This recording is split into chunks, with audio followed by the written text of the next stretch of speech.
All right, hey everybody. We're gonna go through a couple more ideas in probability right now. In this case, we're gonna talk about two big ideas, something called independent events and something called mutually exclusive events. And in doing so, we're also gonna get to use a couple of new ways to represent data and sample spaces, something called tree diagrams and contingency tables. So let's get right to it. I'm going to start with a definition of independent events. So independent events,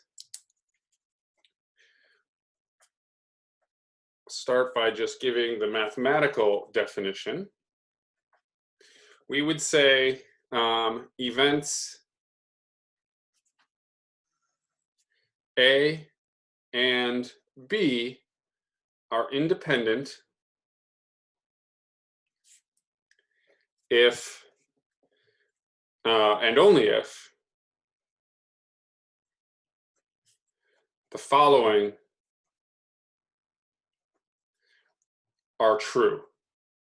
Okay, so there's three ways we can show independence. So before I write them down, I'm just going to say there are three things I'm about to write, conditions that for independence. However, whenever two events are independent, all three of them are true. But we also know if one of them is true, all of them has to be true. So to show something's independent, you only have to show that one of the following three things is true. So you can usually pick the one that's easiest to show if you're trying to show events are independent. Okay. So if the probability of A given B is the same as the probability of A, right? Remember what this notation means. This is the probability that event A happens, given we already know that event B happened, okay? We can also reverse this if the probability of B given A is equal to P of B. And then finally, if the probability of A and B is equal to the probability of A times the probability of B, okay? So again, if any of these three statements are true, then the two events are independent, okay? So that's another thing to remember, is that independence is a condition between two events. It's not a thing, you can't say event A is independent. You have to say two events are independent to each other, right? So intuitively, these two are kind of the easiest to think about what the meaning of this is. This first statement says that if the probability of event A happening, knowing that event B happened, is exactly the same as the probability of event A happening. In other words, the knowledge that event B has happened, or that characteristic B is true, or whatever it is, however we're formulating, depending on the experiment, that knowing that B has happened doesn't change anything about the probability of A happening. This one says the same thing, just in the other direction, that knowing that event A has happened doesn't change the probability of event B happening, right? It's the same as the probability of B happening not knowing about A. So that's one way to think about independence, that the events don't change the probabilities for each other. One happening doesn't change the probabilities for each other, okay? We don't want to confuse this, though, to think that this means that they cause each other somehow or are necessarily related. It might mean they're related, it might not. And we'll see some examples of that moving forward, right? When these are not true, if they're not independent, we say they are dependent, right? And that just means these statements are not true, right? And again, if one of them is true, then all of them are true. So if one of them is not true, they have to all not be true, okay? It's all or none. So you, again, only need to show that one of these is true or not true to know if two events are independent or dependent. Okay, so let's do an example, okay? Let's go to our classic experiment, flipping a coin 3 times, right? So again, I'll just write out this sample space. We've seen this in previous videos several times. Here's all the outcomes for this experiment. Right, 3 heads, 2 heads, and a tail, a head, a tail, a head, and on and on and on, okay? So let's name 2 events. I'll name them. A is going to be a flip head first toss. Third toss. Flip head third toss. And B will be flip head first 2 tosses. Okay, there's our 2 events. All right, let's just compute some probabilities, okay? And then kind of discuss the meeting at the end. Probability of flipping head on the third toss, I'm just counting. There's 1, 2, 3, 4. There are 4 out of 8 times, right? In all the possible things that can happen, and remember, we consider these to be equally likely, in all the possible times, in all the possible outcomes, 4 of them have a head on the third toss. B, probability of B is all the times that we have a head on the first 2 tosses. So there's 2 heads there, 2 heads there, and that's going to be it. So there is only 2 out of 8 times we got heads on the first 2 tosses, or a quarter of the time. Okay. So now let's take a look at the probability of A given B. All right, this is the probability of flipping a head on the third toss given I flipped a head the first 2 times. Okay, so remember what conditional probabilities do? They reduce our sample space. So the sample space is now all the times we flipped heads the first 2 times. So those were this one and that one. Those are the only 2 cases where we flipped heads twice in a row first. Okay? So that's our total number of events now in our reduced sample space. And out of those times, 1 of them we flipped heads the third time, right? A is flipping head on the third toss. So here's our 2 options where we had heads twice first. 1 of them we flipped heads, 1 of them we didn't. So we get 1/2. Notice this is the condition. The probability of A given B is equal to the probability of A. The probability of A given B is equal to the probability of A, right? So these events, A and B, are independent. But let's go ahead and check the other conditions just to see that they all work out. The probability of B given A, this is the probability of flipping heads on the first 2 tosses, if we already know we flipped heads on the third toss, okay? So this would be like, somebody flips the coin 3 times and we don't see the results, but they tell us they flipped the heads on the third toss, and what is the probability that the first 2 were also heads. So our sample space is now reduced to all of the times we flipped heads third. So I'm going to underline this time to keep track. There are the 4 times we flipped heads the third time. So that's our sample space. Out of those 4 outcomes, how many of them did we flip heads in the first 2 cases? Well, it's none of these 3, it's only this one. Or 1/4. Right? Which again is P of B. So this, now we've just confirmed this condition. P of B given A is 1/4. P of B is 1/4. Those 2 are equal. So we've confirmed this condition. Okay. Finally, let's finish the last one. Let's look at the probability of A and B. This is the probability of flipping heads on the third toss and flipping heads on the first 2 tosses. Well, looking at our sample space, that means flipping heads all 3 times. There's 1 out of 8.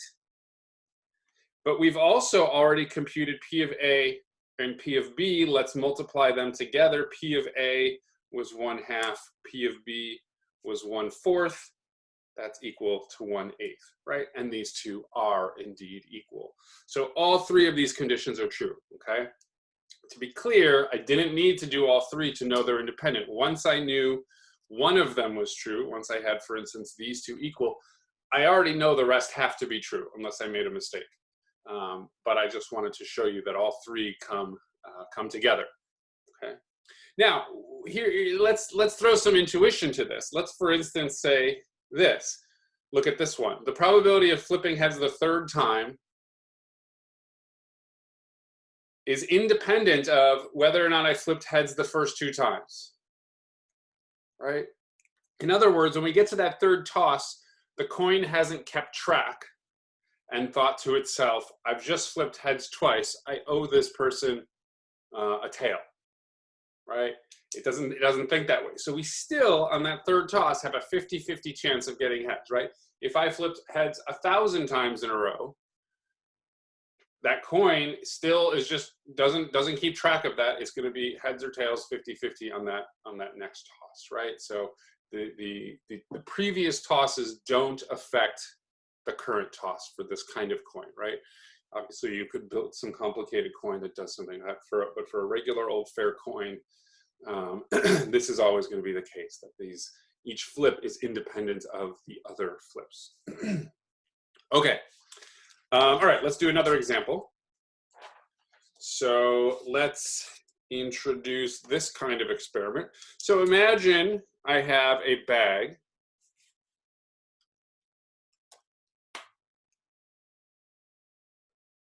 with 2 red marbles and 1 green marble. Okay. So I want to write out the sample space. Sorry, I got to tell you the experiment first. The experiment is I'm going to reach into the bag and pull a marble out, record its color. I'm not going to replace the marble. I'm going to reach in again, pull out another marble, and record its color, right? So at the end of my experiment, I will have pulled out 2 marbles from this bag of 3. And after the first pull, I don't put it back in, right? This changes the experiment. We'll see in just a moment how. So we're doing this without replacement. This is what we call that. When we're sampling something, we don't put the sample back in, right? We can think of that as sampling the marbles, and we didn't put it back in without replacement. So I want to write out the sample space. I have to be a little careful here, right? If I just think to myself something like I could pull out the red first and then the green, the red first and then another red, or the green first and then the red, these are not equally likely. The problem being there's more reds than greens, and so that will change a little bit of how the numbers work out here. So instead, let's do something called a tree diagram. Okay? So I'm going to draw a tree diagram and explain it as I go, but it just lets us separate this event or this experiment into stages. Okay? So that dot's representing before the experiment has started. Okay? After I do one round of the experiment,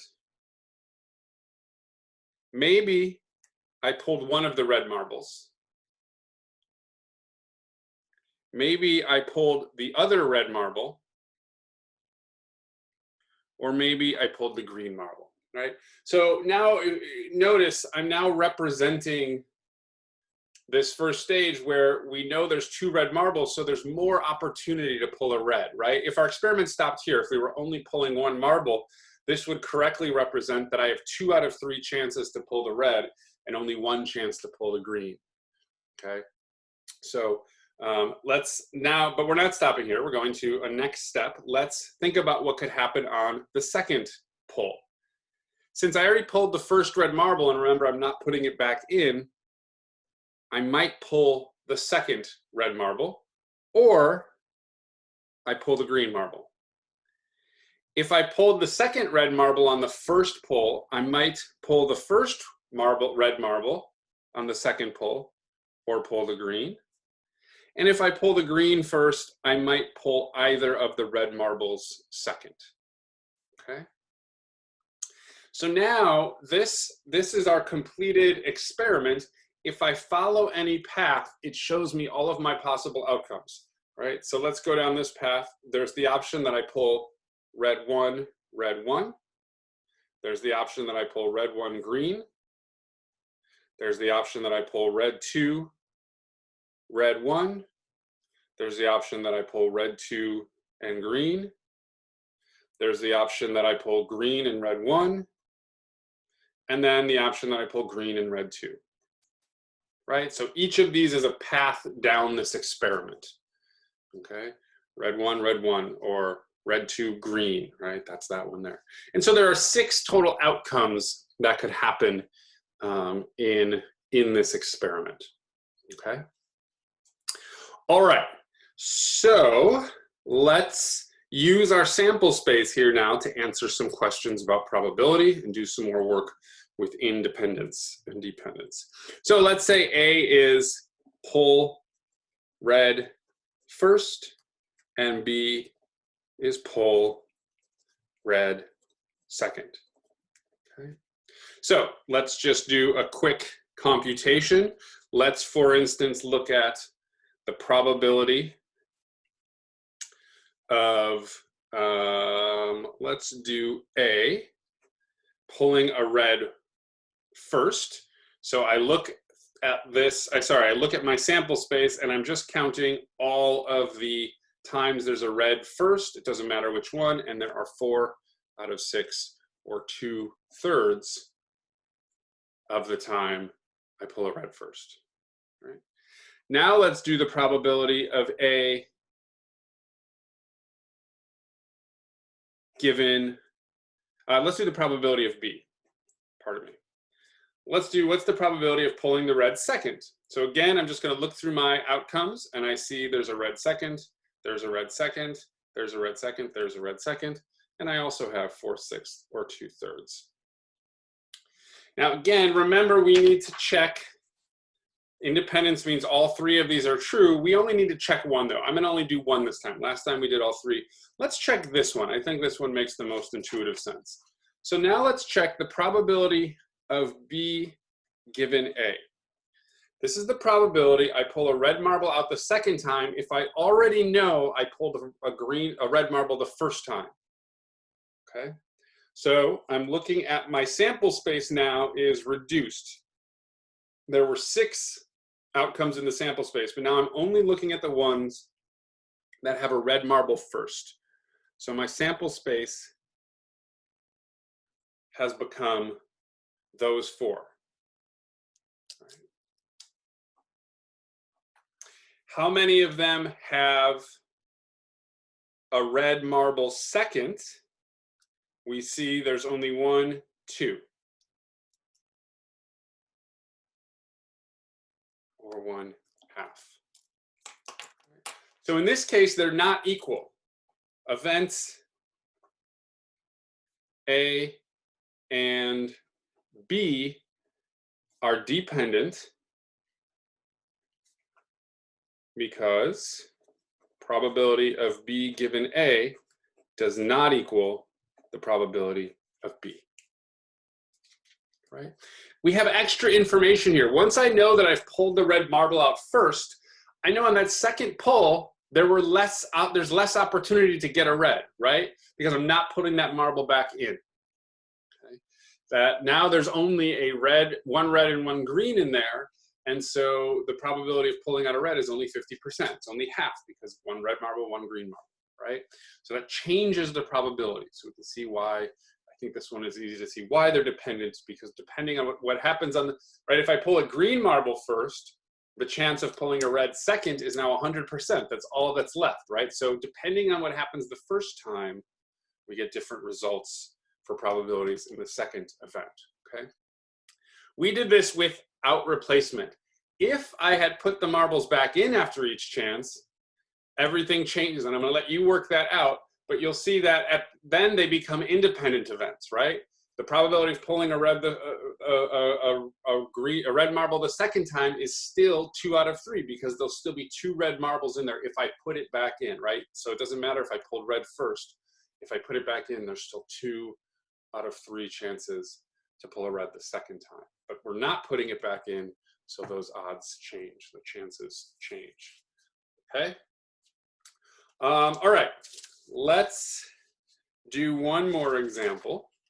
Let's do something with a little more real world data instead of inventing little situations. All right, so let me share with you. Let's go to a spreadsheet. So here we go.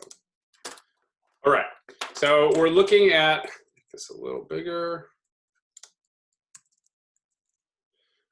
We're looking at what's called a contingency table, and let me do a little bit of work to explain how this thing works.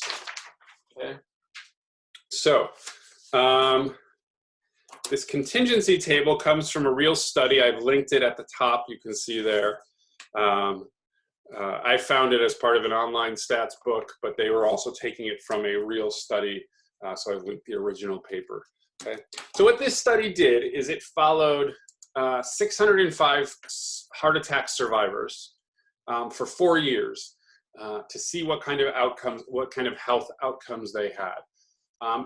And what they were testing was the effect of diets. So there's 2 diets they talk about here. I'm not going to get into the details of what's on these diets, but they called one the Mediterranean diet and one the American Heart Association's prudent diet. And they give the details in the paper, but all we need to know for this is that there was 2 different diets. So that's the experiment, to see if changing the diet of these patients changed their outcomes, okay? Here's how this data is arranged, okay? This is a different way to look at the data than we've seen before. This is something called a contingency table, okay? So I'll go through piece by piece. So along this column, in the A column, you'll see AHA and Med. This is the AHA diet. This is the Mediterranean diet. Everybody in this row with AHA, so as I go across left, I see 15, 24, 25, 239. Those represent people in the study on the AHA diet, right? These 15 people are on that diet, these 24 people on that diet, these 25, these 239. And then you see the totals. There's a total of 303 people on that diet. These 302 people are on the Mediterranean diet, right? And there's 7 here, 14 here, 8 here, 273 here. So how they're split up as we move horizontally is told by the headers on these columns, right? So this column is people who developed some kind of cancer during the 4 years that this study went on, right? So we see these 15 people who were on the AHA diet developed cancer. These 7 people on the Mediterranean diet developed cancer, right?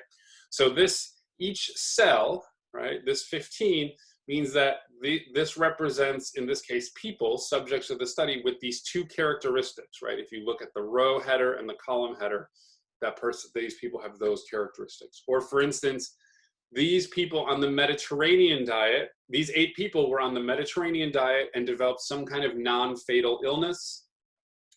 Or let's do one more. These 239 people were on the AHA diet because they're in the top row and they're in the healthy columns. So they were people who remained healthy during the 4 years that were on the AHA diet, right? We also see totals at the bottom, right? There's a total of 22 people who developed cancer, right? Regardless of which diet they were on. Just like 302 people were on the Mediterranean diet, regardless of their outcomes. There was totals over here. We have totals going down. And then this total is the total of everybody. If I can think of it in 2 directions. This is the total number of AHA plus Mediterranean. We get 605 people in the study. Or if I think of outcomes, I can add up to 22 plus 38 plus 33 plus 5, 12 to get 605 total outcomes across all these patients, okay? So this is a pretty nice way to show data. It can be pretty useful for comparing different kinds of data sets. So let's do some work with this data set, and I'll work right on this screen, I think. Let me create just a little more room for myself, and then we'll start. All right, and we probably don't need to see the links right now. All right, so here is our situation, and let me set up my marker. Okay. All right, so let's do a couple of things. I'm going to first name, oh, my experiment is going to be, so using this data, I'm going to consider the following experiment. I'm going to choose a participant or a subject from the study at random, right? So all you have to imagine is I put all their names in a hat and pull one out, right? So everybody has the same chance of being chosen. That's our experiment, okay? I want to know, and then I'm going to name some events. A is going to be on the AHA diet, right? So meaning when I pull this person at random, A is the event that the person I pull is on the AHA diet, and let's call H the event they remained healthy during the study, right? So then again, I pull a name out. The name that I find is one of the people who stayed healthy, okay? So let's use this table to compute some probabilities. Probability of A, the probability that somebody is on the AHA diet. Well, I'm looking at this row here, AHA, and I see there are 303 total people on the AHA diet, right? And there are a total of 605 people in this study, right? And I remember, I'm imagining putting all their names in a hat. So there's 303 out of 605 that I could have pulled that were AHA, that were on the AHA diet. And let's just give an approximation as a decimal, just barely over 50%. Okay. All right. So now let's look at P of H.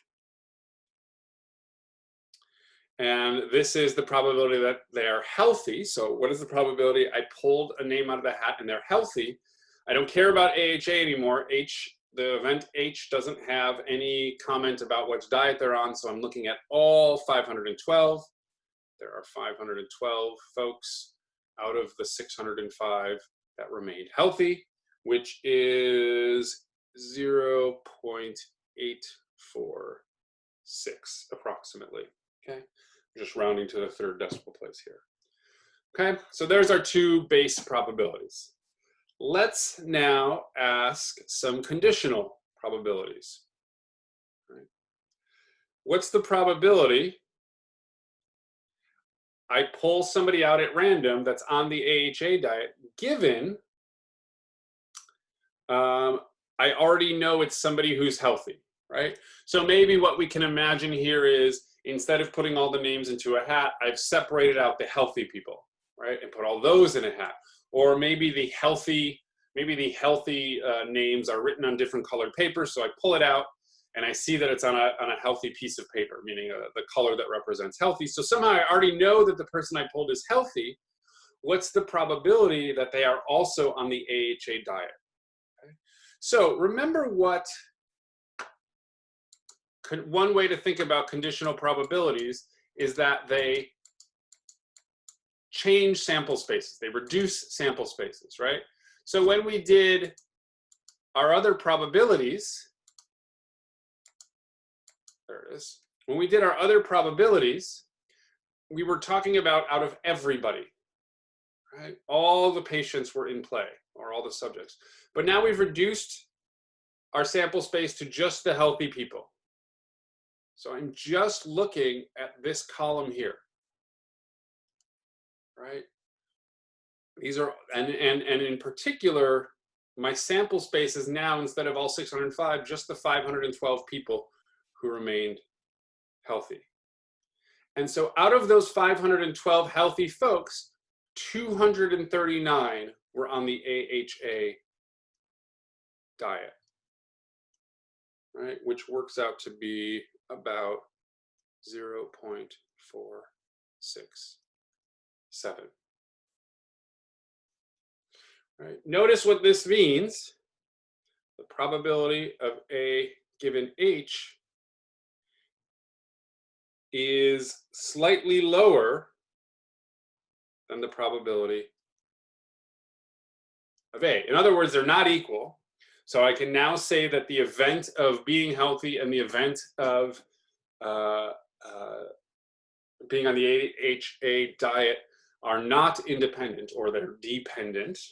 Okay, right? So being healthy changed the probability of being on the AHA diet. And you have a less likelihood of being on the AHA diet if you are healthy. And so let's now also compare this to the other direction of conditional probability. Let's look at the probability of being healthy given you're on the AHA diet. Okay, so now let's go to our eraser. Now we're looking at things a little bit differently.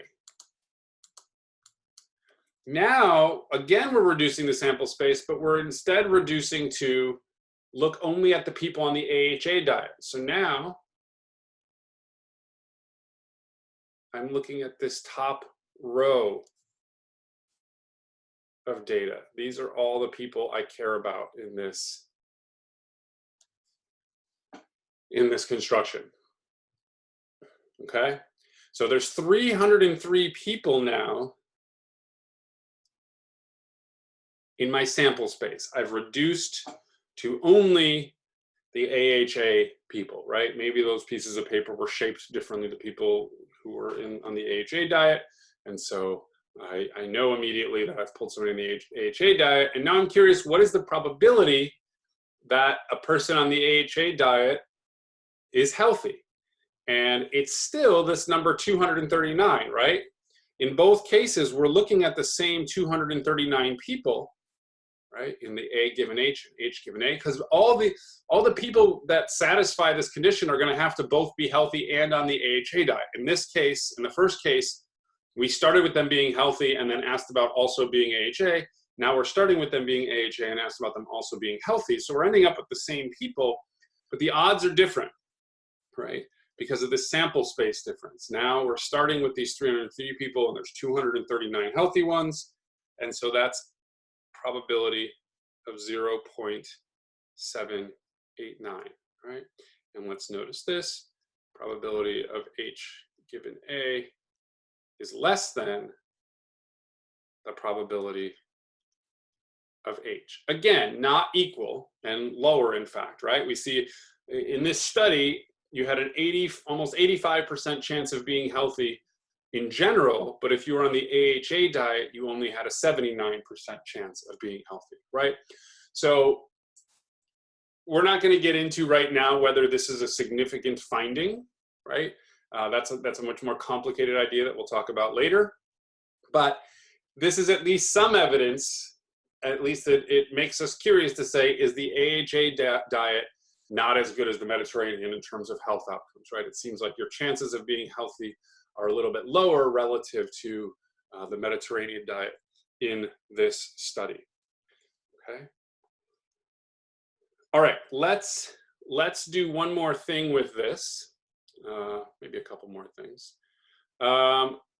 Let's look at the probability of A given H again, but compute it a little bit differently, right? There was a formula we had for computing conditional probabilities. I did it, right? In this case, I did it just by using the presentation of data, but we also have this formula. Let's just confirm that we get the same result and also see if maybe it gives us some understanding to do it in this way.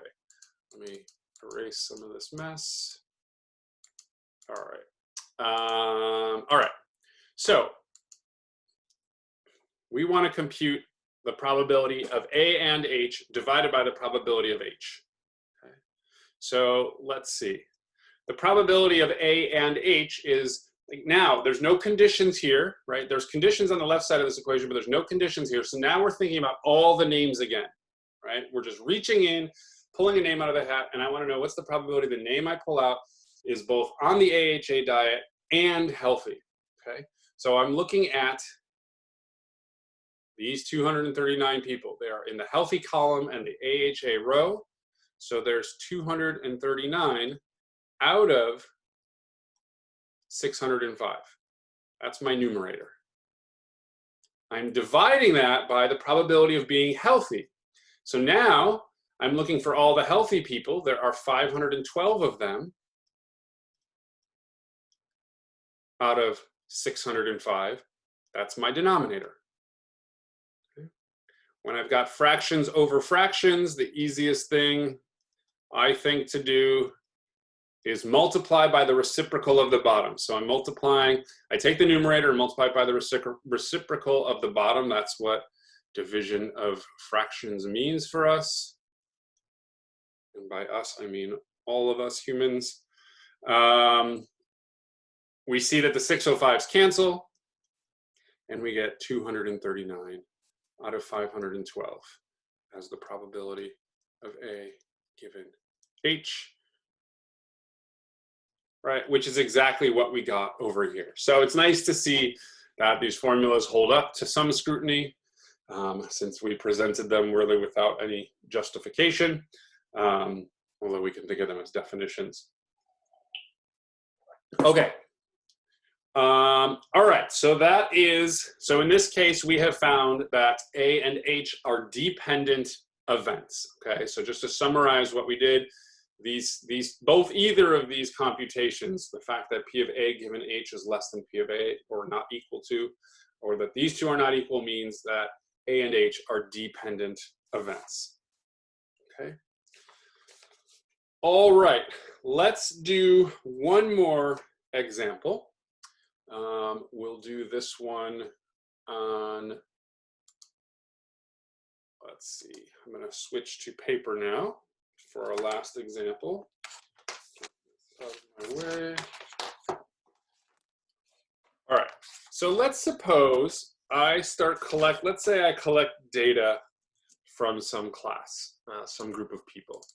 So I'm gonna do another contingency diagram. I'll do it by hand this time. And the idea that we're investigating here, among other things, let me add, before I do this contingency table, let me add one more idea: mutually exclusive. And the definition here, two events are mutually exclusive if the probability of both of those events happening is 0, right? Just means things that can't happen at the same time, okay, in whatever experiment you're doing, okay? If I'm flipping a coin, it's the probability of getting heads and tails on one coin toss, right?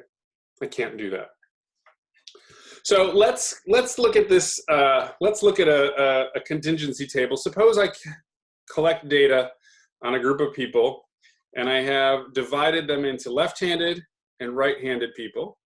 So I found out how many of each we had. And let's say I also collected eye color, and I had brown-eyed people in the group, blue-eyed people in the group, and green-eyed people in the group. And let's say the data shook out like this. There were two, I'll just write it all out, and then we'll talk about what we have. I'll do some totals over here. 3, 12, 15. Totals over here. We'll have 12, 2, and 1.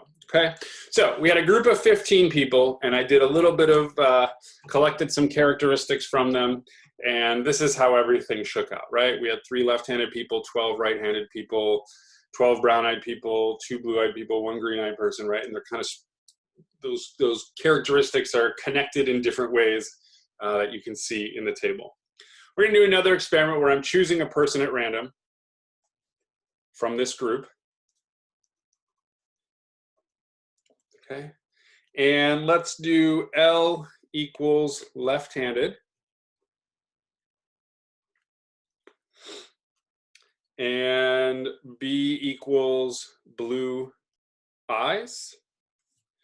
And so here's an example where the probability of L and B, right?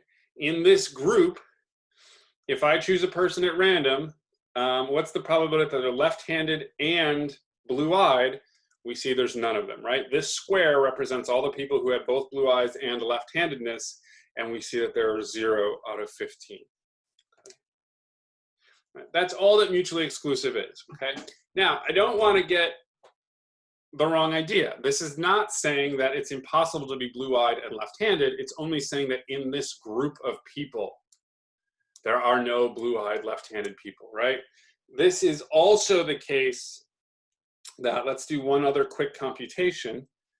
Probability of L being left-handed out of this whole group is 3 out of 15. The probability of B, of being blue-eyed, is 2 out of 15, which means the probability of L times the probability of B is 3 out of 15 times 2 out of 15, which is 1/5 times 2 over 15. So that's 2 over 75.